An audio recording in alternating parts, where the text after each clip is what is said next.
3.5 दशक से चली आ रही नीतीश और लालू की राजनीति अब आपको खत्म होती दिखाई देगी। परिवारवाद पूरी तरह से खत्म होता बिहार की राजनीति में कभी नहीं दिखा और न कभी आगे दिखेगा और धीरे धीरे ग्रेजुअली भाजपा अपना मॉडल बिहार में लागू करेगी। कैबिनेट विस्तार के बाद सम्राट चौधरी कितने मजबूत हुए हैं? क्या नीतीश कुमार हाशिए पर चले गए? और क्या है मौजूदा सरकार का जातीय समीकरण? दैनिक भास्कर डिजिटल बिहार झारखंड के एडिटर श्याम द्विवेदी ने बिहार सरकार के इस मंत्रिमंडल विस्तार का एनालिसिस किया है।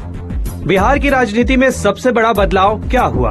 बिहार में पहली बार भाजपा का सीएम बना है और 3.5 दशक से चली आ रही नीतीश और लालू की राजनीति अब आपको खत्म होती दिखाई देगी और धीरे धीरे ग्रेजुअली भाजपा अपना मॉडल बिहार में लागू करेगी। क्या नीतीश कुमार पूरी तरह से हाशिए पर चले गए? नहीं, नीतीश कुमार पूरी तरह से हाशिए पर नहीं गए हैं, लेकिन अब वो एक संरक्षक की भूमिका में दिखाई देंगे। बीजेपी धीरे धीरे उनका इस्तेमाल करती रहेगी और अपने संगठन को मजबूत करती चली जाएगी। इस कैबिनेट विस्तार से सम्राट चौधरी कितने मजबूत हुए? सम्राट चौधरी बहुत मजबूत चेहरे के रूप में उभरे हैं। खुद तो वो मुख्यमंत्री बने ही और अपनी कैबिनेट भी उन्होंने अपने हिसाब से पूरी प्लान की हुई है। यंग कैबिनेट है जो बीजेपी का फ्यूचर बिहार में लागू करती हुई दिखाई देगी। जातीय समीकरण में क्या संदेश दिया गया? पूरी कैबिनेट में जातीय संतुलन का सबसे ज्यादा ध्यान रखा गया है।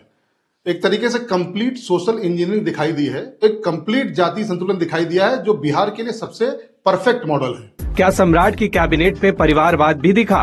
परिवारवाद पूरी तरह से खत्म होता बिहार। पूरा वीडियो देखने के लिए डाउनलोड करें दैनिक भास्कर ऐप।